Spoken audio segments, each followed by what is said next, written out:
let's start with a new chapter. Chapter 6, Light. What is light? Light is a form of energy that enables us to see different objects around us. Obviously, without the light, we won't be able to see anything, isn't it? So, then there are two types of objects on the basis of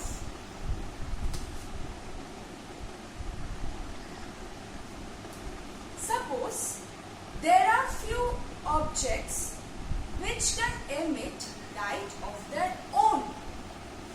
For example, sun, then bulb, the electric bulb, LED bulbs at your home. You will find that those objects, they can emit light of their own, and that is why you can see them. Those are known as luminous objects.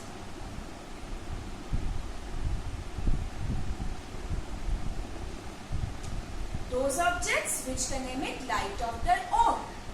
Then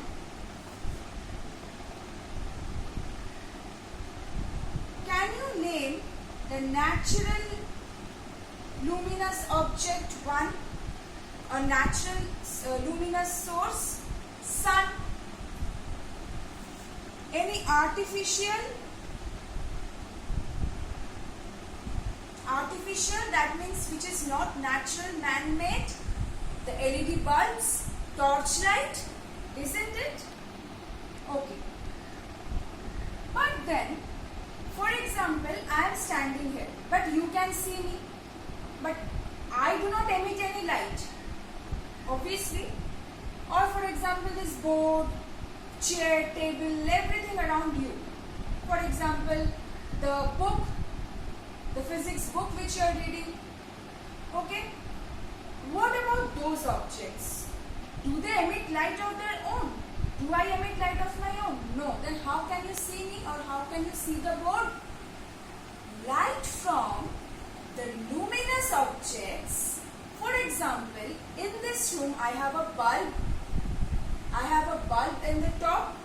The light from the bulb will fall on the board and will bounce back to your eyes, and that is why you can see the board is there. Okay? So that means those objects which do not emit light of their own are known as non-luminous. So then how can we see the non-luminous objects?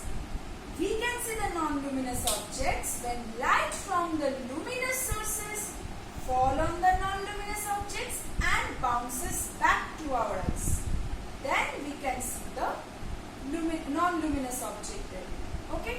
You can see me because light from the bulb, which is an artificial luminous object, falls on me and bounces back to your eyes, and you can see that I am standing here. Okay? This was about the luminous and non-luminous. What about moon? We can see the moon. But is moon a luminous or non-luminous?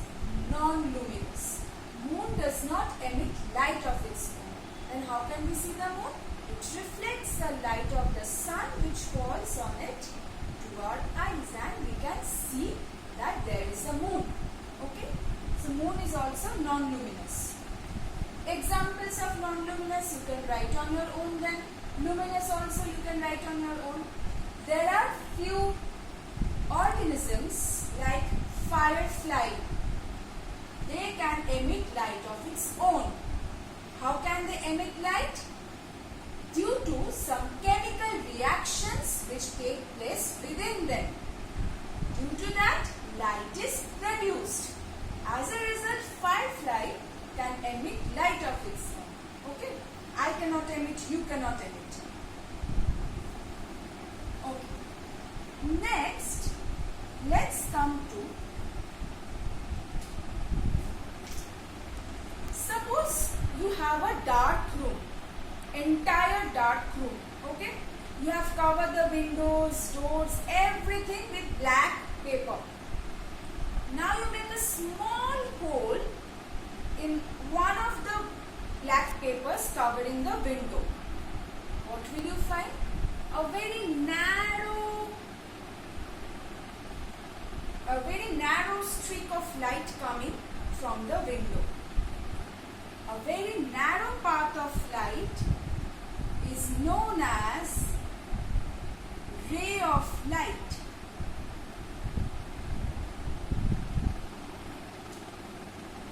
Okay? Then what about, say, the light coming from a torch or a candle? That is a bunch of or a collection of rays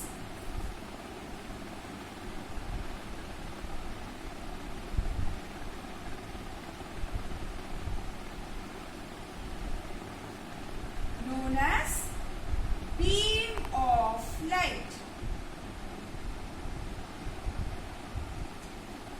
Ray means a very narrow path of light, ray. Example I have given you just now. Beam of light. Say you have a torch or you have a candle. Then you won't find a very narrow streak of light. Instead you will find a light coming which is having a certain width. That is the collection of rays of light together forming a beam of light. Now, when we have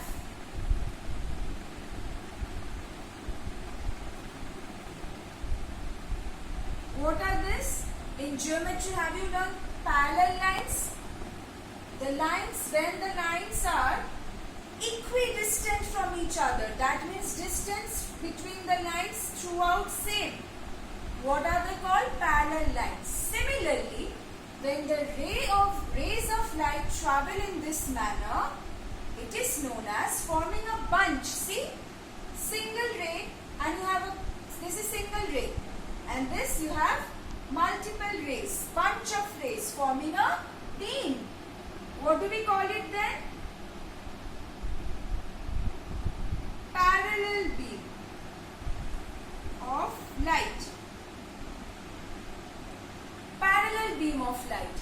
Light from a very distant source always come in the form of parallel beam of light. Example, light from the sun.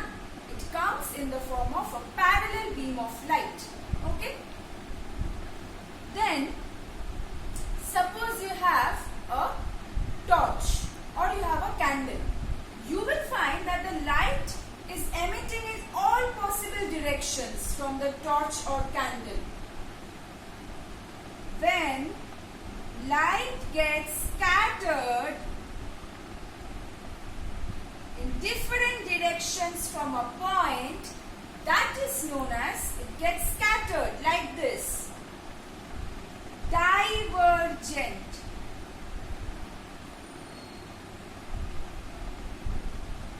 Why beam? Because see, collection of rays, that is why beam.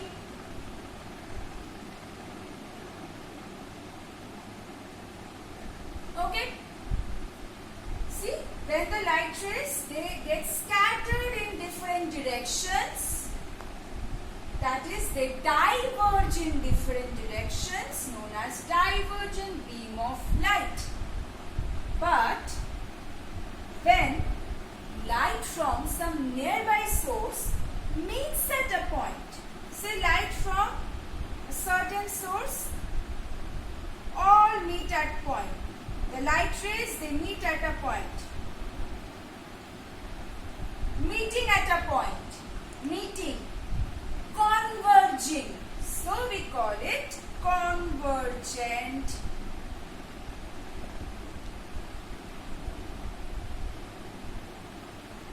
beam of light. Okay? Why am I calling beam? Because see, collection of rays, and we call collection of rays as beam of light. That is why beam of light. Okay? See, a narrow path of light is known as ray of light. Why They are parallel beam of light. See, they are all traveling parallel to each other, the light rays, isn't it? Diverging, spreading in all directions. Converging, third one, or meeting at a point. Then we call it convergent beam of light. Okay? These are the terms which you need to know about the ray of light and beam of light. Now, next is light can pass through solid, liquid, gas, as well as light can pass through vacuum also.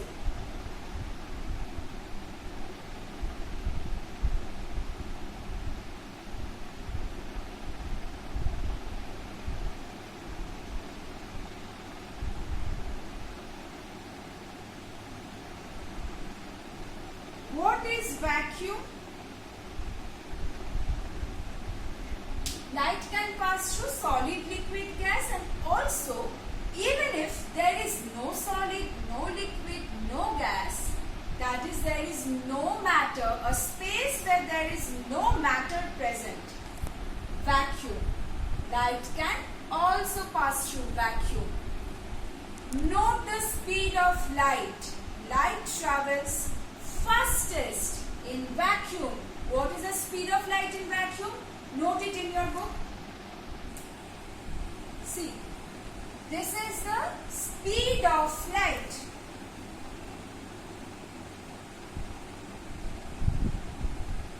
In vacuum or here also. It travels with such a huge speed. Light can travel with such a huge speed. Okay? And just remember this point, that it has such a huge speed and also it can travel through vacuum. Okay? Now, we are saying that light can pass through solid, liquid and gas. But can light pass equally through all the objects around us? Let's see.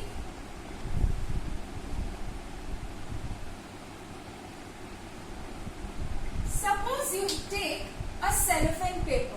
Okay? You take a cellophane paper, or for example, you consider a clear water surface. Right? Very crystal clear water. Not a muddy water surface. Okay? A crystal clear water surface. Or say for example, the one which I just said, a cellophane paper. Or a clear glass. A clear glass. What will you see?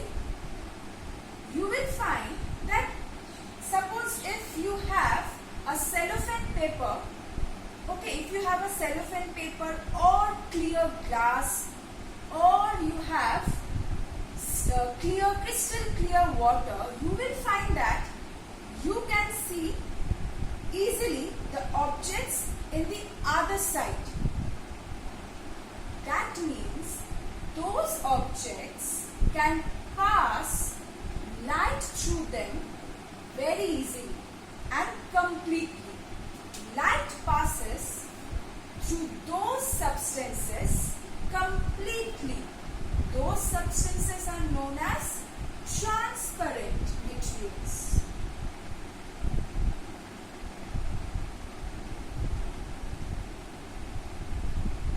If you just hold your hand, you take a glass surface and you hold your hand on the other side of the glass surface, you will be able to see your hand clearly through it. That means that is a transparent material. Again, suppose you will see a picture given, frosted glass, a picture given.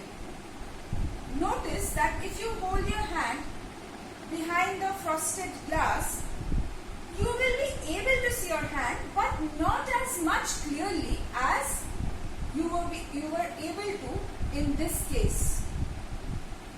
That means those objects allow light to pass through them partially, not completely, known as transparent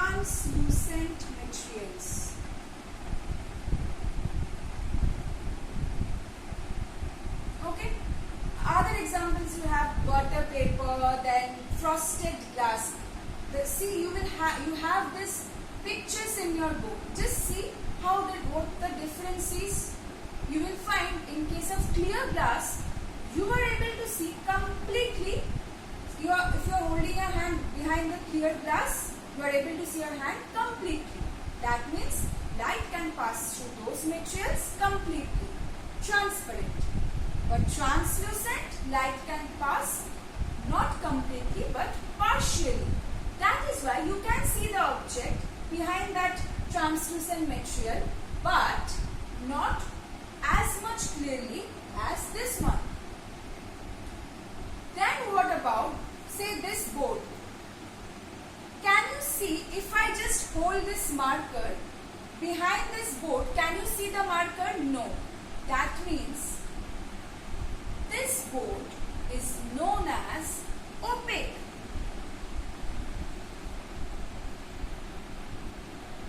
Those materials which do not allow light to pass through them at all. Okay? They are known as opaque materials. For example, if I am standing, if suppose I hide this marker behind me, you won't be able to see the marker behind me because I am not allowing the light to pass through me. Opaque. Okay? Go through the examples in your book. As a result of this opaque material, and also another factor, shadows are formed. I said that due to this opaque material and also another factor, shadows are formed. What is that another factor? Light travels, it's a property of light. Light travels in straight line as long as it is traveling in the same medium. That means, say light is traveling in here.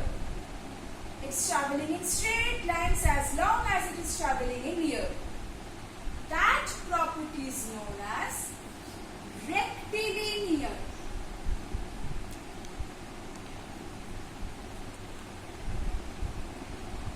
Propagation of light.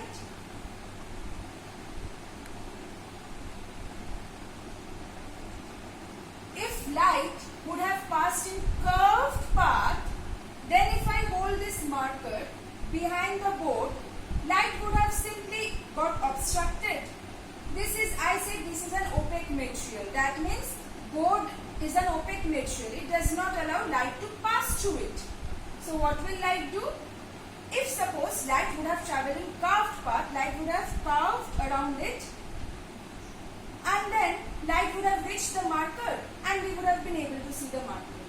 But that proves that as we cannot see it, that means it proves that light travels in straight lines. This proves the rectilinear propagation of light. So what is rectilinear propagation of light? Propagation means the way it propagates, it travels. Rectilinear means along a straight line. Light travels along a straight line as long as it is traveling in the same medium. Okay? What happens if it travels in different medium? That we will do in the higher classes, not in this class. Okay? You have an activity. You try it at home. Suppose you keep a candle and you take 3 boards of the same size. Okay? You take 3 boards, 3 cardboards of the same size. You make 3 holes at the same position. Suppose if this is a cardboard, you are making a hole here. At the same position, make holes for the other 2 cardboards also. You do one thing, place the 3 cardboards together and you just drill a hole through 3 of them. Then same position, 3 holes will be formed. Keep them on the same platform. Okay? Keep a candle. Place your eye through this hole. I will be able to see the light coming from the candle. That means light from the candle is actually, what have we learned? Divergent. divergent. Light from any source travels in all possible directions. Then which light will we be able to see? The one which is actually traveling through these holes, isn't it? If suppose light travels in all possible directions, then one ray of light will travel through this also, isn't it? Why have we made the holes? Because cardboards are opaque objects. If you have not made any holes, you would not see any light coming. Opaque objects, they do not allow light to pass through them. Now, you can see the light coming from this board. Okay, now you just simply put one cardboard a bit above. Say, you have put the cardboard like this. Okay, or say like this. That means the hole will be above and the light will be traveling through this. What will happen? What have we learned? That this is opaque and now the hole has shifted above because you have pulled the second cardboard above. You will find this time if you place your eye here, you cannot see the light ray coming from the candle. Why?